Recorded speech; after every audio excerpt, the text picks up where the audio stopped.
안녕하십니까. 오늘은 조명론 13-2죠. 이게 윤리학 연구소 130번째 이야기 두 번째예요. 그래서 현대 철학자들의 빛에 관한 주장들 두 번째인데, 여기에서 이 현대 철학자라는 거는 푸코, 장렌 랑시, 한스 요나스 리온 캐스, 이 네 사람에 대해서 지금 알아보도록 하겠습니다. 자, 푸코의 입장에서 보면은 1926년에서 1983년도에 돌아가셨는데, 이분은 이걸 그 빛에 대해서 어떻게 했냐면 사회적인 형태에서의 감시 체계를 보고 있어요. 그래서 보이는 것의 권력 지식 구조에서 빛을 분류의 도구로 활용을 했어요. 분류의 도구라는 거는 감시로 인해서 너 좋은 놈, 나쁜 놈 이런 식으로 살펴본다는 얘기죠. 그래서 지금 푸코에 있어서의 사회성, 이 부분은 굉장히 우리의 사회학에 있어서의 굉장히 내용적으로 이게 권력자들이 이런 모습이 있구나라는 것을 살필 수 있는 그러한 의미로 볼 수 있습니다. 보면 푸코는 빛 자체를 철학적 의미보다는 조명을, 빛을 권력 구조의 핵심 원료로 분석을 했죠. 이때 분석을 할 때 뭐를 활용했냐면은, 제레미 벤담이에요. 제레미 영국의 철학자인데, 이 사람이 법학자이기도 해요. 그래서 제레미 벤담의 파법티콘을 활용을 해요. 이게 파법티콘이에요. 이게 교도소인데, 파법티콘처럼 이 초소에서 이 조명을 쏘면 이 안에 있는 죄수들이 묵고 있는 그 교도소를 감시를 할 수가 있게 되겠죠. 이때 감시를 하면 빛이 들어오면 어떻게 되죠? 이 빛이 360도로 이게 다 할 수 없으니까 빛이 비춰지는 곳은 이게 나한테 들어왔네? 그럼 내가 감시당하고 있네? 그럼 나는 여기에서 조용하게 내가 이상이 없음을 알려줘야지 라고 해서 스스로 자율적으로 통제한다는 거예요. 그러한 것들이 권력의 시선으로 우리에게 들어올 수 있다라고 하는 것을 지금 푸코가 보여주는 거예요. 따라서 벤담의 파도티콘처럼 조명 감지 권력의 시선으로 작동하며 보임과 밝힘의 구조가 사회적 통치의 방식이 된다고 얘기하고 있습니다. 자, 파노프티콘을 보면 파노프티콘은 영국 철학자 제레미 벤담이 구현한 감시 통제 구조예요. 그래서 중앙에서 모두를 볼 수 있는 건축적 장치를 의미해요. 우리가 이 건축적 장치라고 했었던 거는 건물로서 이제 본다는 얘기죠. 이후 미셀 푸코가 감시와 처벌이라는 책에서 파노프티콘을 근대 권력의 상징. 이 근대 권력은 그 권력자가 감시자의 입장에서 국민들을 감시하는 그런 시스템이 파노프티콘 아닌가라고 이렇게 얘기한 거예요. 그래서 현대사회의 분석의 핵심 개념으로 발전시키면서 더욱 파노프티콘에 대해서 알려졌죠. 그래서 이는 권력이 직접적으로 개입하지 않아도 감시받을 수 있다는 가능성, 너 감시받을 수 있어 라는 가능성으로도 개인이 스스로 교육을 받아들이게 하는 만드는 구조를 우리는 파노프티콘 구조 이렇게 얘기를 해요. 그래서 개인은 감시탑의 시선을 의식하면서 이 개인이라는 건 교도소 죄인이죠. 죄수인데 이게 국민이에요. 국민은 권력자의 시선을 의식하면서 스스로를 감시하는 자가 되고 결국 외부의 강제 없이도 행동을 조절하는 존재로 변합니다. 이렇게 된다는 거지. 그러니까 우리는 이 독재자들이 독재를 할 때 있어서의 억압적인 그 수단을 한번 보임으로 인해서 이러이러한 사람들은 이렇게 처벌이 돼 하고 한번 보이면은 그러한 행동을 안 하려고 노력을 한다는 거죠. 국민들이. 그러한 형태의 표식으로, 표현으로 볼 수가 있다. 이때 권력은 가시적 폭력이 아닌 보이지 않는 시선의 내면화로 작동한다. 우리한테 이미 내면화로 그렇게 인지가 된다는 거죠. 그래서, 이거 조심해야지. 만약 경찰이 와갖고 뭘 체크한다고 하면, 경찰에 있으면 피해가고, 뭐 이런 식이 된다는 거죠. 그래서 현대사회의 각종 제도와 기술은 이러한 파노프티콘적 원리를 확장하여 인간을 언제나 잠재적 감시의 대상자이자 스스로를 통제하는 주체로 형성한다. 그러니까 국민을 이렇게 얘기를 만들어 나간다는 거죠. 그래서 파놉티콘은 단순한 건축 모델이 아니라 근대 이후의 인간의 삶을 조직하는 보편적 권력 형태의 은유입니다. 그러니까 근대 이후의 권력자들은 어때요?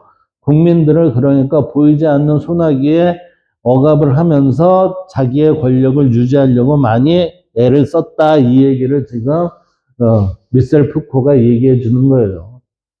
자, 이제 미셀 푸코에 있어서의 빛이라는 거 한번 볼까요? 이 빛은 미셀 푸코에 의하면 물리적 형이상학적 개념이 아니죠. 우리는 사회학적 형태에 있어서의 빛을 지금 보고 있어요. 그러면서 그게 어떤 형태냐면 은유 형태로 보고 있죠.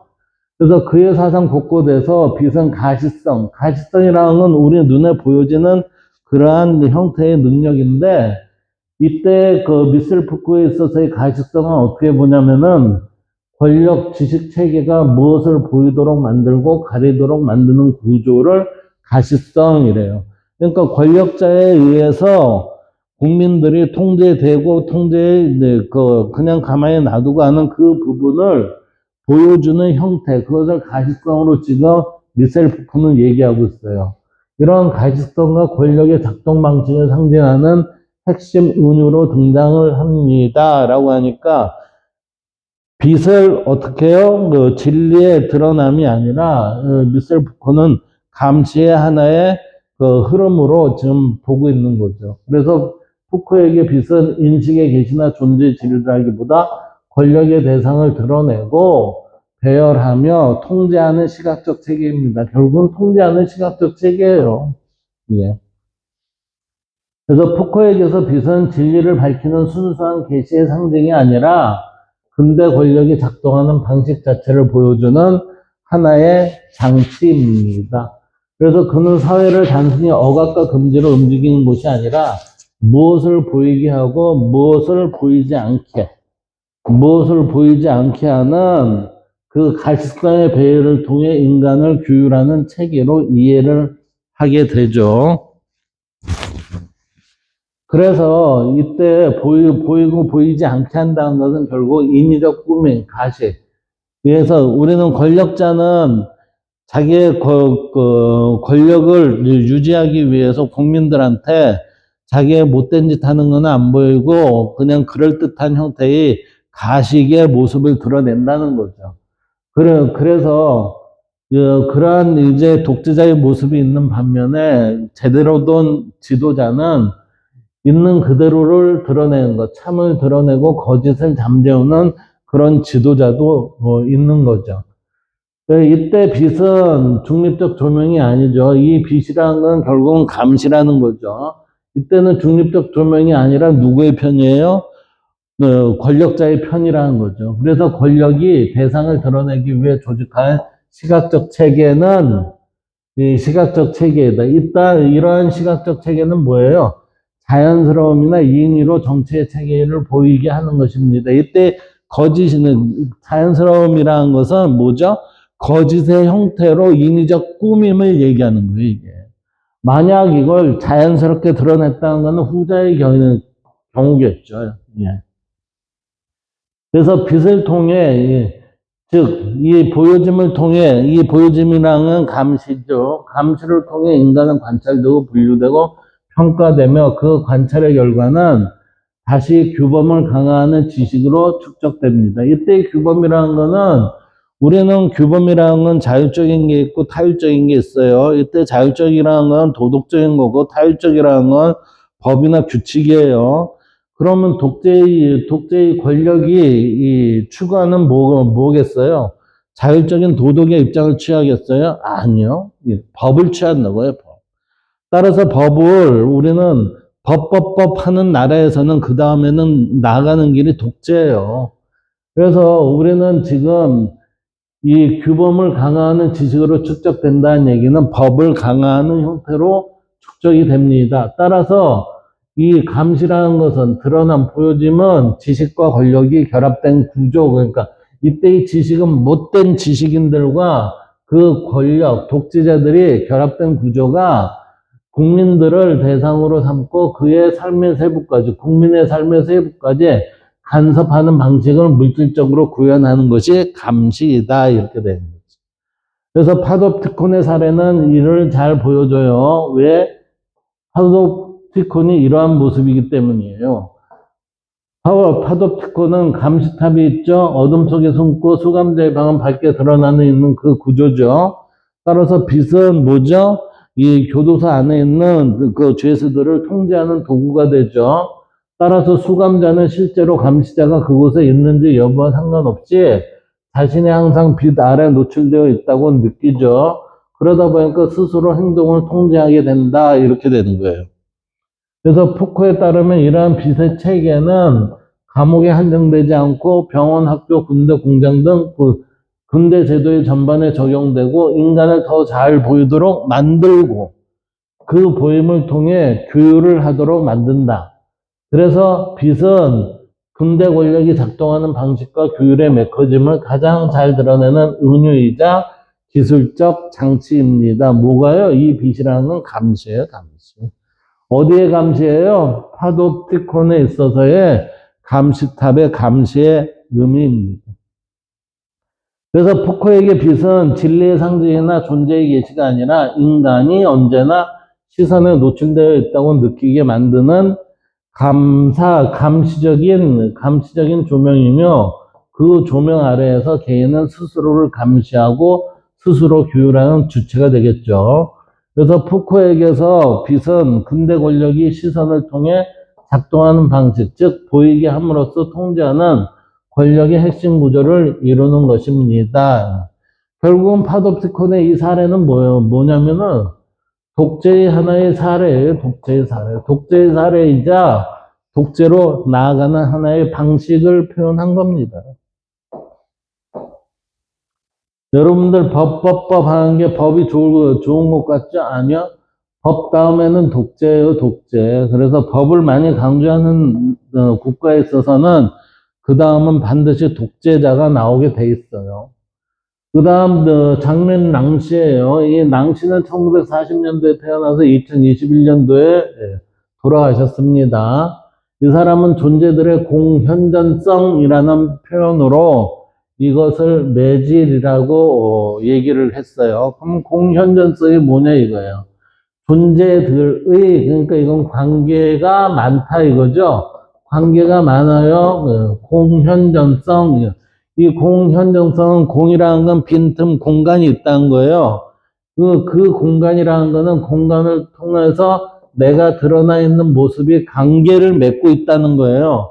따라서 이것은 존재들의 공현전성이라는 거는 관계의 장 속에 머무는 존재 이 얘기예요. 머무는 존재. 이 존재가 우리 앞에 직접적으로 열리고 드러나 은폐 없이 나타나 있는 상태를 빛의 개념으로 얘기하고 있는데 그 빛을 낭시는 어떻게 봐요? 존재들이 공현정성의 매질로 보고 있다. 다시 말하면 쉽게 얘기하면 존재 관계의 장으로 보고 있다 이 얘기예요. 낭시는 빛은 존재들이 서로 노출됨 드러나 있음을 만드는 매질이죠. 그래서 세계 형성의 관계성의 장을 빛으로 설명을 하고 있습니다. 그러니까 서로 노출되고 드러나 있는 그러한 관계의 장에서 우리의 모습을 살펴볼 수 있습니다. 이 얘기예요. 그래서 사물, 인간, 세계가 서로를 밝히는 공유된 개방성으로 보고 있고 이러한 입장에 있어서의 낭시는 빛을 물리적 현상도 아니고 존재들이 서로를 드러내고 관계 맺는 공동 현존의 조건을 상징하는 철학적 개념으로 보고 있어요. 그래서 빛을 어떤 실체가 스스로를 확증한다는 거는 이게 확연히 드러나고 더 이상 이게 아니다라는 게 아님이 입증이 된 거죠. 그래서 확증하는 밝음으로 보지 않고 이 확증하는 밝음이라는 건 우리가 빛이 드러남으로 인해서 보인 그 자체가 모든 게 아니, 모든 것으로 볼 수가 있는데, 낭시 입장에서는, 그게 모든 게 아니야. 예. 그때 모든 거, 이 낭시에 있어서의 모든 것은 뭐죠? 관계의 장에서 드러난 거야. 이 얘기죠. 그러니까 결국은 이거는 서로 간에 있어서의 맺어지는 관계가 있다는 거지. 맺어지는 관계. 관계는 우리가 접촉으로 인해서 이제 드러나는 거지만 여기에서의 관계라는 것은 뭐예요? 공간을 통해서 매게 되는 거예요. 그래서 여기에서 지금 보면 존재와 존재가 출현하고 서로에게 열리는 사건의 매질로 이해한다. 그러니까 이게 서로에게 열리는 사건의 매질이니까 노출되는 사건의 매질로 보고 있다. 이렇게 되는 거예요. 그럼 여기서 사건의 매질이라는 말이 있으니 사건의 매질을 한번 살펴볼까요? 사건의 매질이라는 것은 어떤 사건이 발생하고 드러나며 변형될 수 있도록 전달되고 변형될 수 있도록 하는 조건적 기반이에요. 그러니까 매질이라는 건 뭐예요? 배경이 된다는 거예요. 이 조건적 기반이 뭐냐면은 어떤 조건이 있으려면 어떻게 돼요? 원인이 있고 조건이 있은 다음에 여기에 어떤 트리거, 방아쇠 같은 것이 작동이 되면은 우리는 여기에서의 뭐죠?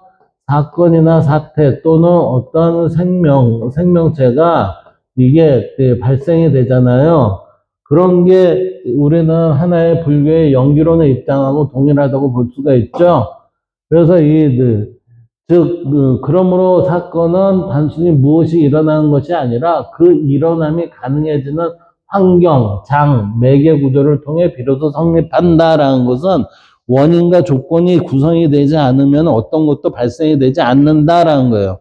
따라서 우리는 불교의 연기론에 있어서의 연기적인 입장이 여기에서도 적용이 될 수 있다라고 저는 보고 있는 거죠. 그래서 매질은 사건에 떠오르는 배경이자 사건의 속에서 의미를 없도록 만든 전달체이며 사건과 존재가 서로 연결되는 방식 전체를 묘사를 합니다. 따라서 저는 이거를 유기적 관계적 연기론으로 표현하고 싶어요. 그래서 사건은 언제나 고립된 실체로 주어지는 게 아니죠. 그래서 빛, 소리, 몸, 언어, 사회적 구조, 관계장, 감정의 흐름. 이러한 모든 조건들이 여기에서는 각각을 해서 뭐라고 해요? 매질로 보고 있잖아요. 그래서 이것을 다층적 매질이라고 얘기를 하죠. 따라서 낭시는 다층적 매질 속에서 뭐가 돼요? 관계를 맺게 된다. 형성된다라는 것은 사건이 형성된다는 것은 관계를 맺게 된다라는 얘기예요. 그래서 예컨대 한 사람이 어떤 말을 들었을 때 실제 사건은 어때요? 음성으로서 아는 게 아니죠. 음성은 단지 물리적 떨림이잖아요. 근데 그 말이 이해되고 정서적으로 파급되며 의미가 생성되는 정 과정이 우리는 사건을 설명하는 거잖아요. 따라서 의미를 우리가 알고 있어야 그 사건에 대해서 파악이 되는 것이듯이 음파는 물리적 매질이고 언어는 의미적 매질이고 관계는 존재론적 매질이죠. 그 사건이라는 건 이 모든 매질의 합이 이루어졌을 때 사건이 된다. 이렇게 되는 거죠. 그래서 어떤 현상이 나타난다고 말할 수 있으려면 그 나타남을 가능하게 하는 개방성, 지각, 의식, 세계의 구조, 즉 이러한 것들이 유기적으로 서로 관계가 맺어 있어야 된다는 거예요. 그래서 사건은 매질 없이 존재할 수가 없습니다. 이 매질이라는 건 뭐죠? 원인과 조건이 이루어지는 그러한 각각의 것들이죠. 그렇기 때문에 사건은 세계와 주체 사이에 일어나는 교차적 발생입니다. 교차적 발생이라는 것은 서로 연관이 되는 부분이죠. 그것을 상호 유기적 관계입니다. 이 앞에 상호를 붙여주는 게 더 낫겠어요. 그래서 상호 유기적 관계가 발생이 되며 그 상호적 유기적 관계를 가능하게 매질은 뭐죠? 사건의 본질적 구성 요소가 됩니다. 이때의 매질이라는 건 뭐예요? 다층적 매질입니다. 라고 낭시 입장에서는 그렇게 보는 거죠. 그래서 이때의 매질은 단순히 수동적인 배경이 아니라 사건을 형태화하고 강도화하며 차이를 만들어내는 작용적인 장입니다. 작용적 장이라는 것은 활동할 수 있는 그러한 공개의 모습이죠. 따라서 그것을 능동적이며 융합적인 모습으로 드러납니다. 라고 얘기할 수 있는 거예요. 그래서 빛이라는 매질이 있기에 사물의 형상과 깊이가 드러나듯이 언어라는 매질이 있기에 의미가 발생하고 사회적 규칙이라는 매질 속에서 행위의 사건성이 조직된다. 이 얘기는 빛이 뭐죠? 빛이 매질입니다. 무슨 매질이죠? 다른 것을 드러나게 하는 매질이죠. 이와 마찬가지로 이 언어라는 것은 이 빛의 의미죠. 언어라는 것은 매질이 있기 때문에 언어라는 매질이 있기 때문에 의미가 발생이 되고 사회적 규칙 이게 빛의 의미죠. 그 매질 속에서 행위의 사건성이 조직이 된다. 따라서 사건의 매질이라는 건 드러나게 하는 거죠. 빛의 의미니까. 따라서 드러남의 조건은 사건의 생성 전개 효과를 결정짓는 하나의 동역학적 조건으로 이해됩니다. 동역학적이라는 거는 우리가 수동적이 아니라 능동적인 형태에서의 알아볼 수 있는 그러한 모습을 얘기하는 거예요. 그래서 요약하자면 사건의 매질은 드러남의 조건이란 사건이 이 사건으로 존재하도록 만드는 드러남의 조건이자 의미의 운동을 가능하게 하는 체계적 배치입니다. 그래서 사건은 매질을 통하여 드러남의 조건을 통하여 빛나고 드러남의 조건 속에서 흔적을 남기고 드러남의 조건을 통해 다른 존재들에게 전달되게 됩니다. 그러므로 사건의 매질은 사건의 본질에 속하는 존재론적 토양이라고 할 수가 있습니다. 이게 사건의 매질이 없으면은 사건의 본질에 대한 존재론적 토양은 만들어지지 않죠.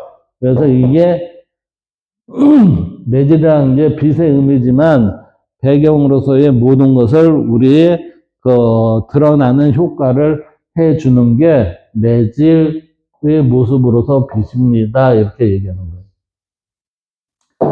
자, 이번에는 하이데거, 낭시, 마룡의 현존성을 비교해 봅시다. 하이데거에게도 현존성이 있고 낭시에게도 현존성이 있고 마룡에게도 현존성이란 언어가 있습니다. 이때 현존성은 하이데거의 입장에서는 존재가 지금 여기에 드러나 있습니다. 이걸 뭐라고 해요? 현 존재의 모습입니다. 이 얘기죠. 그래서 이것을 넘어 그 드러남이 항상 은폐와 탈은폐의 긴장 속에서 이루어진다는 점이 핵심입니다. 하이데거는 우리가 빈 공터, 빛이 들어오는 공터 속에서 보이는 열린 공간 속 그 빛이 들어오는 곳 범위를 떠나면 어때요? 그림자가 지고 어둡죠? 따라서 여기에서의 열린 공간에 있어서는 탈은폐고 그 다음에 안 보이는 곳에서는 은폐입니다. 따라서 우리는 한 공간 속에 뭐가 있어요? 빛이 비치고 안 비치는 그 공간 속에서 은폐와 탈은폐가 뭐와 존재와 같이 있다. 이 얘기예요. 그래서 그는 현정성이 단순히 눈앞에 있음이 아니라 존재가 스스로 드러내기도 하고 감추기도 하는 현은의 장이라고 보았다라고 하는 거죠. 그래서 하이데거의 현존성은 현존재의 이해를 통해 열린 세계 속에서 이루어지는 존재의 스스로 나타남입니다. 그러니까 빛 속에 드러나는 모습의 것을 우리는 현존재 이렇게 얘기한다는 거예요. 그 다음 낭시는 현존성을 존재들이 서로에게 드러난 공현존성 그랬어요. 이거는 관계의 장이라고 그랬어요. 그래서 그건 존재로 고립된 실체가 아니라 항상 누구와 연관이 되는 거예요. 유기적으로. 그래서 유기적 관계로 맺어 있으니까 다른 존재들과 한계 있으면 유기적 관계 속에서 이때 앞에 상호적 유기 관계에서 드러나는 관계적 존재로 봅니다. 이때 현정성은 각각이 섞이거나 하나가 되는 것이 아니라 서로 사이의 틈, 간극, 접촉면을 만들어내는 노출의 사건으로 볼 수 있다. 그래서 낭시에게 현정성은 존재들 사이에 생겨나는 관계적 공간성의 드러남으로 우리는 볼 수가 있다고 할 수 있습니다. 이제 마리옹의 현존성을 볼까요? 이건 주어짐의 사건이에요. 이 얘기는 뭐냐면 하이데거는 우리 인간은 보내짐을 당한 존재입니다. 그렇게 표현하기도 했어요. 그 얘기를 반대로 얘기를 하면은 우리는 주어짐의 조건으로서 여기에 드러났습니다. 이렇게 얘기할 수 있죠. 마리옹에 있어서의 현존성이라는 주어짐의 사건입니다. 이렇게 본다는 얘기예요. 어떻게 보면 하이데거의 역의 의미를 볼 수가 있다는 거죠. 그래서 현상 자체가 우리에게 도달하는 강도로 이해합니다. 현상 자체라는 것은 빛이 우리에게 도달하는 강도로 이해합니다. 예, 세기의 정도에 따라 이해가 됩니다. 이렇게 되는 거예요. 그래서 그는 현존성보다 더 강한 차원의 드러남을 과잉현상으로 설명하며, 이때 현존성보다 더 강한 차원이라는 거는, 현존성이라는 거는 우리가 지금 이 현재에 있어서의 인식의 한계를 가지고 있는 그 범위에서, 그 안에서 드러나면은 우리는 그걸 모든 것을 알 수는 있다, 이 얘기죠. 근데 우리는 그 이외의 영역까지 밝히는 게 뭐죠? 빛이잖아요. 그러니까 그 이외에 우리의 한계를 넘어가는 범위에서의 밝혀주는 그러한 모습을 지닌 빛은 어떤 현상이에요? 과잉 현상으로 설명하며, 이렇게 된 거지.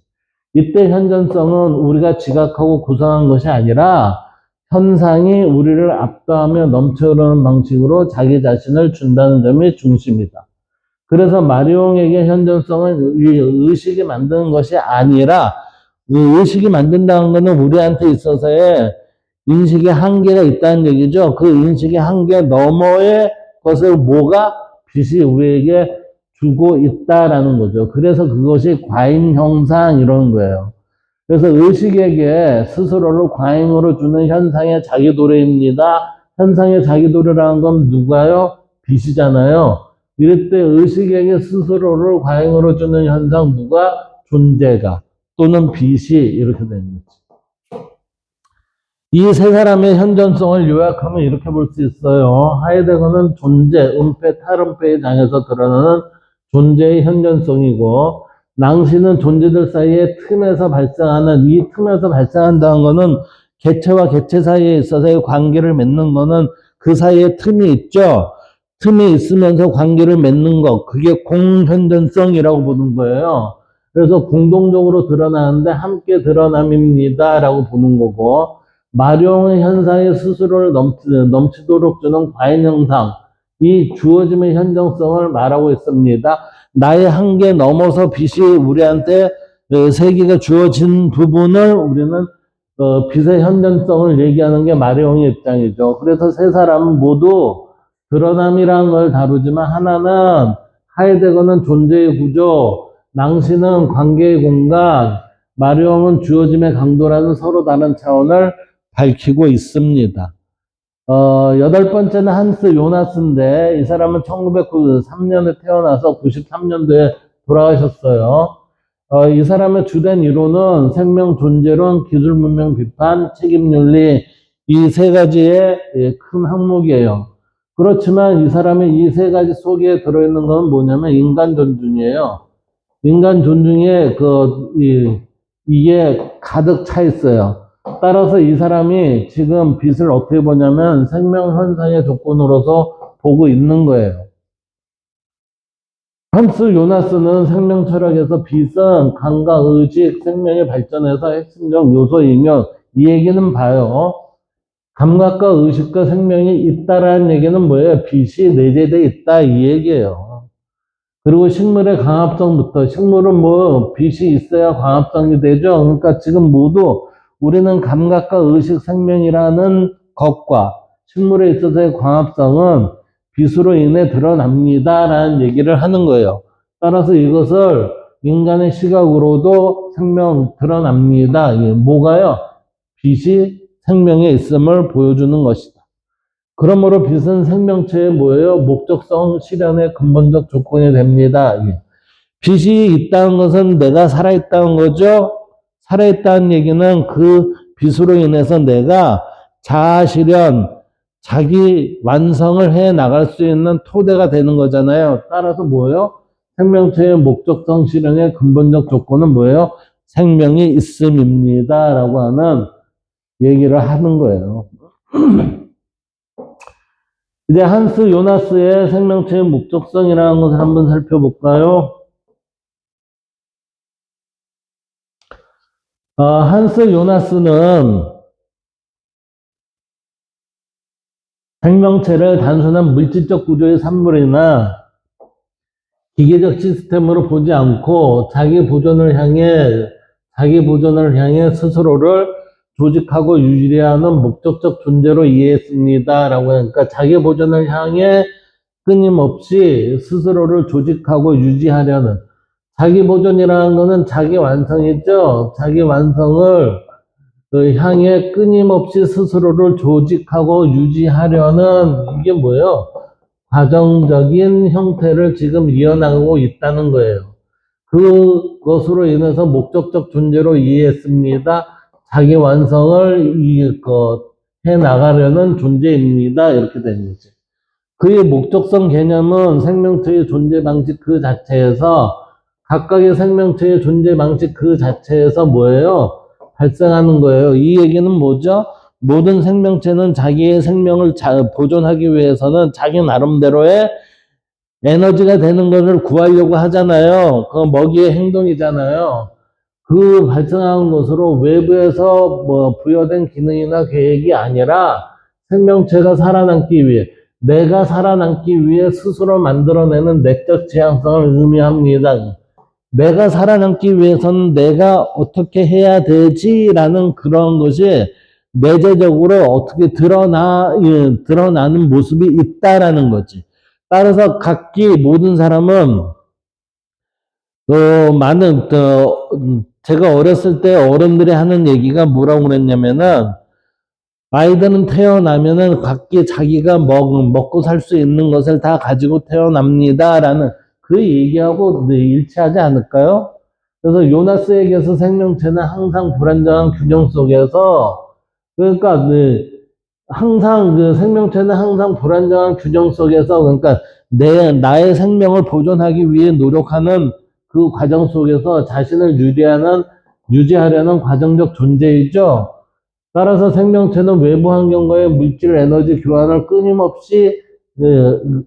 끊임없이 변화하지만 그 변화 속에서도 나라는 동일성을 유지하려고 합니다.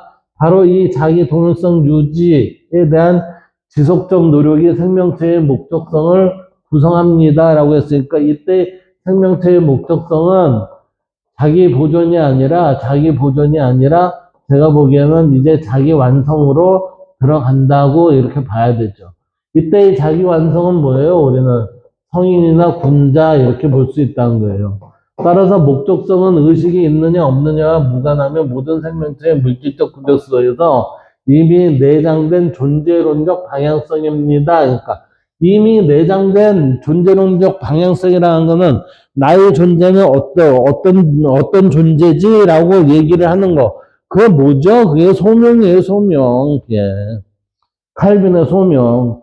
따라서 내가 칼빈의 소명을 이것을 어떻게 내가 내 자신한테 부여하느냐에 따라서 존재론적 방향성은 틀려지게 되는 거죠. 그래서 요나스는 이를 자기 유지 또는 자기 보존이라는 개념으로 설명하고 생명체는 환경의 위협에 반응하고 필요한 자원을 찾아 나서며 먹이 활동이잖아요. 자신의 구조를 보완하고 회복하는 활동을 수행하죠. 이러한 모든 활동은 생명체가 목적을 향해 나아가는 하나의 행위자임을 보여줍니다. 이때의 목적이라는 건 자기 유지, 자기 보존이죠. 따라서 생명 현상은 단순한 인과적 사건의 연결이 아니라 자기 보존을 목표로 하는 실천적 구조, 목적적 흐름을 가진 현상으로 이해된다. 여기까지는 뭐냐면은 소명이라기보다는 내가 먹고 생존하는 것을 얘기를 하는 거였어요. 그러나 요나스는 생명체의 목적성을 가치의 근원으로 보았습니다. 이 가치의 근원이라는 것은 결국은 우리가 부여하는 거잖아요. 근데 내가 어떤 먹이 활동을 할 때 내가 A를 선택을 했어요. 그러면 선택하지 않은 B라는 것들이 또 다른 의미에 있어서 내가 선택한 것은 좋은 거고 맛있는 거고 이건 다른 거는 뭐가 되겠어요? 좋지 않은 거고 나쁜 거고 이 선택의 개념에 있어서의 가치 부여가 된다는 거죠. 따라서 여기에서의 요나스는 생명체의 목적성을 자기 보존을 가치 근원으로 보았다 이렇게 보는 거죠. 그래서 생명체가 자기 보존을 중요하게 여기는 순간 이 얘기는 뭐예요? 선택이 내가 어떤 것을 선택하는 순간 세계에는 좋음과 나쁨, 유익함과 해로움이라는 가치적 구분이 생겨나죠. 따라서 생명체는 살아남기 위해 특정 행동을 선택해야 하므로 목적성은 곧 가치를 부여하는 존재론적 힘이 됩니다. 이렇게. 선택을 한다는 건 가치 부여가 된다는 거고, 가치 부여가 된다는 거는 내가 존재하기 위한 하나의 뒷배경, 힘이 된다는 얘기로 지금 요나스는 보고 있어요.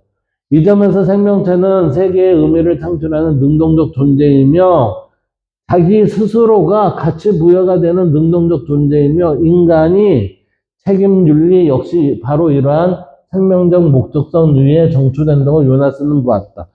따라서 요나스는 뭐냐면은 네가 선택을 했으면은 거기에 좋고 나쁨이 선택이 된 가치 부여가 되지만 거기에 대한 책임은 누가 져라? 네가 져라 이 얘기예요. 네가 져라. 그래서 한스 요나스에게 생명체의 목적성이란 생명이 자신의 존재를 스스로 지키고 실현하려는 내적 지향성으로 보고 있고 그리고 그 지향성이 세계 안에서 가치, 의미, 책임을 발생시키는 근원적 원리가 되죠. 따라서 생명체는 목적을 향해 움직이는 존재이며 목적성 자체가 생명 현상의 핵심이자 윤리의 기초가 된다는 것이 요나스의 생명 철학적 통찰이었습니다. 자, 우리는 여기에서 한스 요나스에서 이제 목적성이라는 목적이라는 얘기를 들어봤습니다. 이 목적은 고대 그리스에 있어서 아리스토텔레스가 텔로스라고 해서 목적론이라는 것을 얘기를 한 게 있어요. 여기에는 사원인론이라고 그래서 우리가 형상, 진료, 작용, 목적인 이 네 가지 구분을 해주면서 얘기한 내용이 있는데 아리스토텔레스에 있어서의 텔로스, 즉, 목적이라는 거에 대해서 한번 살펴보도록 하겠습니다. 자, 아리스토텔레스에서 세계는 단순한 기계적 인과의 결과물이 아니라 뭐예요? 각 사물 존재가 스스로 향하는 목적을 지닌 살아있는 구조로 이해됩니다. 이때의 목적, 각 사물의 존재가 스스로 향하는 목적을 그랬어요. 스스로 향하는 목적이라는 것은 뭐예요? 내가 추구하는 바, 내가 추구하는 바. 근데 이 추구하는 바가 뭐냐면은 소명적입니다. 이렇게 되는 거예요, 이게. 그래서 모든 존재는 그 존재가 무엇이 되어야 하는가라는 내적 기준을 가지고 있으며, 그러니까 무엇이 되어야 하는가라는 것은 뭐죠? 칼빈에 의하면 네 소명의식이 무엇이지? 네 소명이 뭐지? 이 얘기예요. 그래서 그 목적을 실현하는 방향으로 자신의 변화를 조직합니다. 따라서 네 소명이라는 건 목표도 될 수 있는 거죠. 나는 이런 목표로 살아가야지 이렇게 되는 거죠. 그래서 따라서 목적, 소명은 외부에서 강제로 부여된 명령이 아니라 존재의 본성 속에 스스로 솟아나는 내재적 지향성입니다. 그러니까 나의 목적은 내가 아는 거지 남이 알려주는 게 아니잖아요. 내가 하고 싶은 거, 내가 하고자 하는 거, 내가 원하는 그 방향의 사람이 되고자 하는 것, 그것을 얘기하는 거잖아요. 그래서 이러한 목적론은 아리스토텔레스가 말한 사원론론, 형상, 진료, 작용, 목적 속에서 가장 핵심적인 원인, 즉 형상인과 목적인을 통해 설명이 되죠. 따라서 진료인은 가능성으로 남아있는 물질적 기반이고 형상인은 그것이 무엇이 되려고 하는지의 본질 그랬어요. 이게 결국은 뭐냐면은 우리는 성이라는 거예요, 성. 예. 성의 본질이 뭐지? 그래서 목적은 그 형상, 이 성이 되고자 하는 목표가 되겠죠. 근데 우리 이 성은 뭐죠? 동해에서 성은 군자나 성인이 된다 이 얘기잖아요. 그래서 그 형상이 완전히 실현된 상태. 자기 실현, 자기 완성 이거죠. 이 자기 실현, 자기 완성이 우리에 있어서 이 성의 완성은 뭐죠? 성인 군자잖아요. 이때 존재는 가능태에서 현실태로 나아가는 과정 속에서 자신의 목적을 실현합니다. 그러니까 우리는 태어날 때 모든 게 갖춰져 있습니다. 그런데 플라톤에 의하면 우리는 그 갖춰진 것을 잊고 있습니다. 그래서 망각입니다. 부처님에 의하면 우리는 태어날 때 모든 게 구비되어 있습니다. 그런데 그거를 잊었습니다. 그건 잊었다는 것은 뭐 때문에요? 우리는 네 개의 고 때문에 탐진치, 삼독 때문에 그것을 잊었습니다. 라고 이렇게 얘기하죠. 유교에서는 뭐라고 그래요? 유교에서는 우리는 그것을 탐욕으로 인해서 우리의 가지고 있는 본성을 상실을 하게 됐다. 이렇게 되죠. 그럼 결국은 본성의 회복이잖아요. 자신의 목적을 실현한다는 것은 본성의 원래대로의 회귀입니다. 따라서 이것은 씨앗은 이미 씨앗 안에 나무라는 목적을 품고 있으며 성장 과정 전체는 그 목적의 실현을 향한 운동입니다. 그러니까 이 얘기는 뭐예요? 인간은 본래 우리의 내재적으로 뭐예요? 성인의 씨앗을 다 가지고 있습니다. 그 성인의 씨앗이 그대로 잘 성장이 됐을 때 우리는 나의 목적이 자기 완성이 이루어집니다. 이렇게 되는 거지. 그래서 아리스토텔레스에게 자연의 모든 운동과 변화는 단순한 우연한 작용이 아니라 자기 완성으로 나가는 목적적 흐름입니다. 이게 고대도 그렇고 중세, 근대, 현대에 있어서의 모든 내용은 이 얘기로 다 돌아가고 있어요. 그렇기 때문에 우리는 자기 완성으로 나아가는 목적적 흐름을 가져가는 과정적 존재입니다. 이렇게 되는 거예요. 그래서 목적론은 윤리학과 존재론에도 중심적인 역할을 하고 이와 마찬가지로 인간에게도 고유한 목적이 있는데 그것은 뭐예요? 탁월성에 따른 이성적 활동입니다. 그랬어요. 여기서 탁월성이라는 게 뭔가 봅시다. 인간이 자기 본성을 가장 잘 실현시키는 상태. 그러니까 성을 회복한 거 이거잖아요. 성의 회복. 즉 성의 회복이 뭐죠? 좋은 삶을 가능하게 하는 품성의 완성이죠. 이 품성의 완성이 뭐예요? 성인 혹 군자 이렇게 얘기할 수 있잖아요. 석가모니. 이 대표적인 사람은 우리는 4대 성인 얘기하잖아요. 그래서 실현할 때 가장 충만한 존재 상태에 도달합니다. 가장 충만한 존재 상태가 누구예요? 4대 성인입니다. 이렇게 됐죠. 그래서 이처럼 아리스토텔레스의 목적론은 자연학 생명을 물리학 정치학을 관통하는 이 모든 것은 뭐예요? 모든 것을 관통하는 통일된 세계관으로 모든 존재가 스스로를 완성하려는 방향성을 가집니다. 이 방향성은 어디로 가요? 발음이에요, 발음. 그렇기 때문에 우리는 통일된 세계관은 뭐죠? 발음의 철학입니다. 발음의 철학. 이 발음의 철학이라는 것을 제가 정리를 한 게 일지사상이잖아요. 일지사상. 결국 아리스토텔레스의 목적론이 말하는 텔로스란 존재가 단순히 존재하는 것이 아니라 자신이 될 수 있는 가장 온전한 모습으로 나아가는 내적 완성형이다. 이렇게 하는 거지. 내적 완성형으로 이루어지는 사람은 결국 뭐예요? 성인, 군자다. 이렇게 되는 거예요. 따라서 세계는 이 목적적 운동의 총합 속에서 질서와 의미를 획득하며 존재는 목적을 향해 자신을 실현하는 과정 자체 속에서 그 본질을 드러냅니다. 이 과정 자체에서 그 본질을 드러낸다는 것은 과정적 존재로서의 과정을 완수하는 자기 완성이 되는 사람입니다. 그러니까 그 본질을 드러낼 때 어떻게 드러나요? 성인과 군자로서 드러냅니다. 이렇게 되는 거지. 이때 세계는 총합에서 질서와 의미를 획득하며 이 질서와 의미를 획득하면 어떤 자세를 가져요? 정의의 자세를 갖는다. 이거나 이거. 정의적이다. 이렇게 되는 거예요. 자, 그러면 우리가 여기에서 얘기한 사원인론 이 부분을 한번 살펴봅시다. 사원론에는 진료, 형상, 작용, 목적이라고 그랬어요. 그럼 우선 우리는 진료인부터 한번 봅시다. 진료인은 어떤 거에 있어서의 구성 물질이에요. 그래서 어떤 것을 구성하는 물질적 기반을 의미해요. 그래서 사물이 존재하려면 반드시 어떤 것으로 이루어져 있어야 하며 이 구성 요소가 진료입니다. 그러니까 이 얘기는 물질적 기반이 의미된다는 것은 결국은 뭐예요? 형상이 있어야 됩니다라는 얘기죠. 물질적 기반을 의미한다는 것은 형상을 가지고 있습니다. 이 얘기예요. 이것은 결국은 뭐예요? 형의 의미를 갖습니다. 이렇게 된 거지. 이때 우리는 이 형은 조각상과 나무와 인간으로 만들어지죠? 근데 그 구성물질이 있다는 얘기예요. 그 물질적 구성물질. 그게 조각상은 돌, 청동, 대리석, 나무는 물질, 수분, 세포, 인간은 뼈와 혈액, 육체. 그래서 진료인은 가능태의 측면을 나타냅니다. 라고 하니까 이 가능태는 뭐예요? 완전한 완성태가 되는 것은 목적이 달성이 됐을 때잖아요. 그러니까 이러한 형의 모습을 가지고 있는 것, 이게 가능태라는 거지. 그래서 형상이 실현되기 위해 잠재된 기반을 제공합니다. 이때 형상이 실현되기 위해 그랬어요.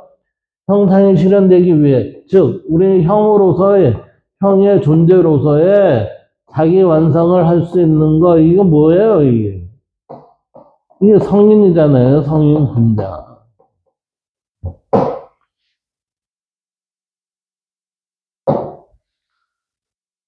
그 다음 형상인을 볼까요? 형상인은 우리가 물질을 구성하는 그러한 형이 어떻게 돼요? 그 산물이 무엇인지를 결정하는 본질적 구조를 말한다 그랬어요. 그러니까 그 형의 의미는 인간은 인간으로서의 제대로의 모습을 가지려면 성이 이루어져야 된다 이 얘기죠. 그러한 말처럼 진료가 어떤 모습, 구조, 본질을 갖게 하는 형태가 바로 형상입니다. 그러니까 이때 형상에는 뭐죠? 우리는 군자나 성인이 돼야 됩니다. 이런 게 되는 거죠. 따라서 조각상의 모양과 디자인, 그리고 씨앗 속에 나무가 되려는 구조적 질서, 인간의 이성적 존재라는 본질. 따라서 형상은 사물을 사물되게 하는 내재적 본질과 규정성을 얘기합니다. 이렇게 되는 거예요. 그 다음 작용이라는 것은 형상이 목적인이 실현되도록 만드는 걸 얘기하는 거죠. 따라서 작용이라는 것은 사물을 실제로 만들어내는 힘, 행위, 원인자를 뜻하고 무언가를 변화시키고 실제 발생을 일으키는 원인이에요. 이 얘기는 내가 실천하지 않으면 어떠한 형상도 이룰 수 없습니다. 그 얘기가 되는 거예요. 따라서 조각성을 하는 조각가, 조각성을 조각하는 조각가, 불을 붙이는 불씨, 아이를 낳는 부모. 이 세 가지는 뭐죠? 움직였잖아요. 움직여. 그러니까 우리는 실천하지 않으면 이 형상이라는 것을 이룰 수 있다, 없다. 없다, 이렇게 되는 거예요. 따라서 실천이 중요하다, 그런 거죠. 그래서 실천하지 않는 삶은 뭐죠? 죽은 삶과 동일하다, 이렇게 보는 거예요. 그래서 씨앗을 발화시키는 햇빛, 물, 환경.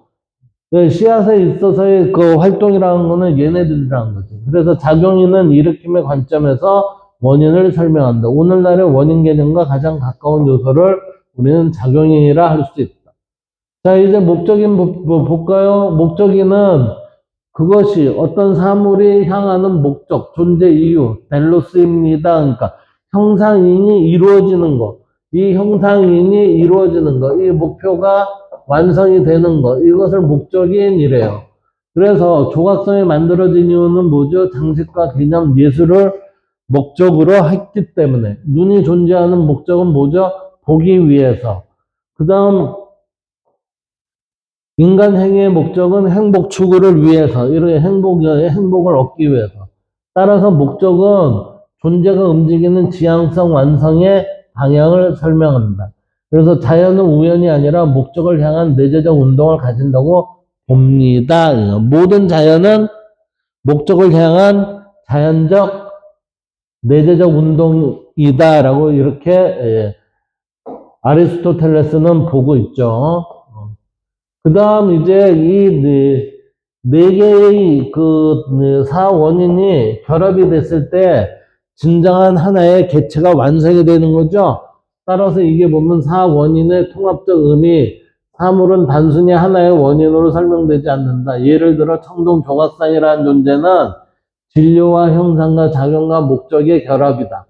진료인 청동과 형상인 조각상의 형체와 조각가의 손과 도구의 움직임과 기념장치, 예술적 표현으로 인해서 우리는 뭐가 이루어져요?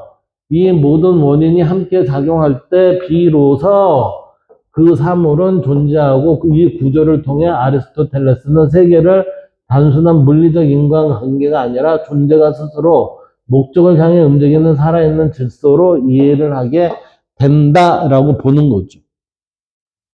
자, 이제 마지막에 레온 캐스예요. 레온 캐스는 1939년도에 태어났습니다. 네오 아리스토텔레, 신 아리스토텔레스 학파예요. 그래서 자연적 형상화의 원리, 그래서 이 사람은 인간 존중, 인간의 존엄을 굉장히 중요하게 여기는 사람이에요. 그래서 자연적 형상화의 원리, 그랬으니까 자연적으로 형상이라는 거는 아리스토텔레스에서의 형상은 뭐죠? 우리는 내재된 목적, 목표잖아요. 그러니까 결국은 뭐예요? 자연적 형상화의 원리니까 성의 완성 이렇게 된 거죠. 이때의 성이 뭐냐 이거죠. 그래서 레온 캐스는 생명윤리학자로 인간됨의 회복, 인간성 회복을 얘기했어요. 그래서 레온 캐스는 현대 생명철학에서 빛은 형상의 발현을 가능하게 하는 자연적 원리입니다. 빛은 우리의 내재적인 형태의 목적이 드러날 수 있도록 하는 자연적 원리입니다. 그러니까 우리는 내재적으로 뭐가 있다? 내가 도덕적 책임이 기반이 되기에 도덕성이 이 내재되어 있습니다라고 보는 거지, 인간들한테. 또한 아리스토텔레스의 형상을 드러내는 힘으로 재해석합니다. 그러니까 이 모습은 도덕적 책임이 어디에 있어요? 우리의 형상에 내재되어 있는 그런 모습입니다라고 보고 있다는 거예요. 그럼 레온 캐스가 보는 빛의 의미를 볼까요? 레온 캐스가 말하는 빛의 의미는 빛은 단순한 물리적 현상이 아니라 생명체가 세계 속에서 자신을 드러내고 구분하고 식별할 수 있게 만드는 구분적 조건을 상징을 해요. 따라서 생명체를 기계나 단순한 물질적 구성으로 환원할 수 없는, 바꿀 수 없는 형태, 질서를 가진 목적적 존재로 이해합니다. 그러니까 이 형상과 이 형상의 질서를 가지고 있는 거, 이게 완전체죠. 그래서 이때의 빛은 바로 그러한 형태가 드러나는 현시의 매질, 현시의 매질이라는 거는 지금 당장에 드러나는 모습인데, 그게 뭐냐면 생명적 질서가 보이게 되는 조건이 이거예요, 이게. 우리의 인간에게 있어서의 생명적 질서가 보이게 되는 조건은 뭐예요? 인간성의 완성. 이렇게 되는 거예요. 그래서 레온 캐스는 생명체를 설명할 때 어둠 속의 물질 덩어리가 아니라, 물질로서가 아니라 형상으로, 아리스토텔레스가 얘기하는 형상인으로서 스스로를 구획하고 외부 세계와 관계하며 경계와 형태를 통해 자신을 밝히는 존재입니다. 그러니까 자기 완성을 한다는 거죠. 그래서 생명체는 외부 세계에 수동적으로 던져진 게 아니라 빛을 통해 주변 환경을 식별하고 판단하며 스스로의 목적적 운동을 방향지를 수 있는 존재입니다. 즉 형상인을 향하는 목적인의 실현을 추구하는 존재이다라고 이렇게 보는 거지. 이때 빛은 생명체의 지각을 가능하게 하는 조건이자 자기 보존을 위한 판단의 조건입니다. 다시 말하면 이는 자기 보존을 위한 자리적 존재이자, 왜? 내가 살아, 일단 생명이 보존이 돼야 되잖아요. 그러니까 자기 보존이 이자 부분적으로 타자와의 지각을 통한 이타의 토대이다. 결국은 뭐죠? 나의 생존과 관계의 발음을 지니기 위해선 자리이타적 관계가 최고의 방법이다라는 게 여기서 얘기하는 거예요. 그래서 또한 캐스에게 빛은 인간 생명의 존엄을 드러내는 상징이고, 인간은 단순히 생물학적 과정에 움직이는 것이 아니라 도덕적 판단, 사유, 관조의 빛을 가진 존재이죠. 그래서 그의 책, 더 헝그리 소울과 같은 책에서는 인간의 생명을 스스로를 비추는, 즉 성찰하는 존재로 묘사하며 빛을 도덕적 깨달음, 인식 반성의 가능성과 연결을 해요. 그래서 빛은 인간이 단순한 자연적 충동을 넘어 의미와 목적, 이 의미와 목적이라는 건 자기 보존도 되고 이 공동체에 잘 살아가는 그러한 한 개체로서의 존재죠. 그러기 위해서는 뭐예요? 자리타적 삶을 향해 나아갈 수 있는 고유한 능력을 상징한다.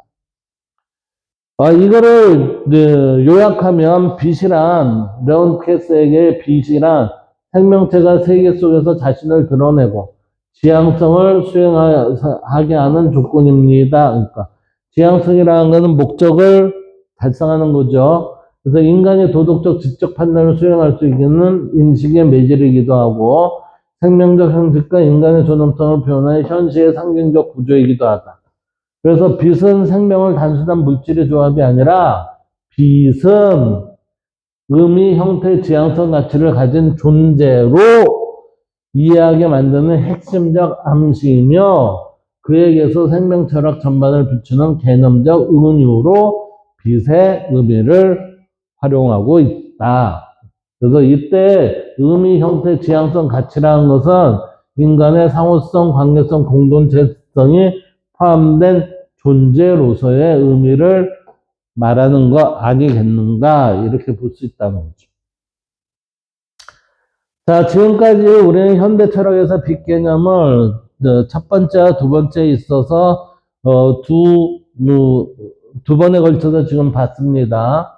이들의 공통적 의미는 어떠냐면은 현대 철학자들은 빛을 하이데거는 존재의 계시, 멜로퐁티는 지각 신체의 매질, 마리옹은 관의 형상이자 초월적 주어짐, 시몽동은 정보 에너지의 구조, 들레즈는 강도의 흐름, 푸코는 권력의 가시성 구조, 낭시는 세계 관계성의 매체, 그 다음에 요나스는 생명 목적성의 조건, 레온캐스는 자연적 형상화의 질서로 이해하고 있죠.